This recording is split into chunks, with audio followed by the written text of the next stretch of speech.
சொல்லி. ம். நேற்று நான் வண்டியில் போயிட்டு இருந்தேன். ஒரு அம்மா கீழே விழுந்துட்டாங்க. திடீர்னு என்னால் போய் அந்த அம்மாவை தூக்க முடியல. நான் ஆனால் அது வந்து என் கண்ணு முன்னாடி நடக்குது.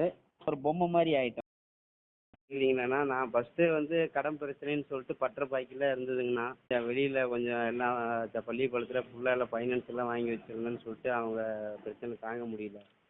அதனால் கடன் பிரச்சனைன்னு சொல்லிட்டு நாங்கள் ஃபஸ்ட்டு கொண்டு போய் தனலட்சுமி சீனிவாசாவில் கொண்டு போய் என்னை சேர்த்தாங்கண்ணா. சேர்த்துட்டு அதுக்கப்புறம் எல்லாம் முடிஞ்சிருச்சு. இப்போ எனக்கு 5 மாதம் ஆகி போச்சுங்கண்ணா. இப்போ நான் நல்லபடியாக தான் இருக்கேன். எனக்கு எந்த பிரச்சனையும் இல்லை. எல்லாம் நிறைய பேர் கேட்குறாங்கண்ணா என்கிட்ட கூட. நான் யாருக்கும் எதுக்கும் அந்த விஷயத்துக்கு போகிறது இல்லைங்க. எனக்கு வந்து ம். 5 ரூபா கொடுத்தாங்கண்ணா. ஆனால் அது வந்து எனக்கு 4 மாதம் ட்ரீட்மெண்ட் போச்சுங்கண்ணா. ஃபஸ்ட்டு சேலத்தில் கூப்பிட்டு போய் ட்ரீட்மெண்ட் பார்த்தாங்க. நம்ம 4500 கட்டி மொத்த உடம்புல இருக்கிறது எல்லாமே செக் பண்ணாங்க.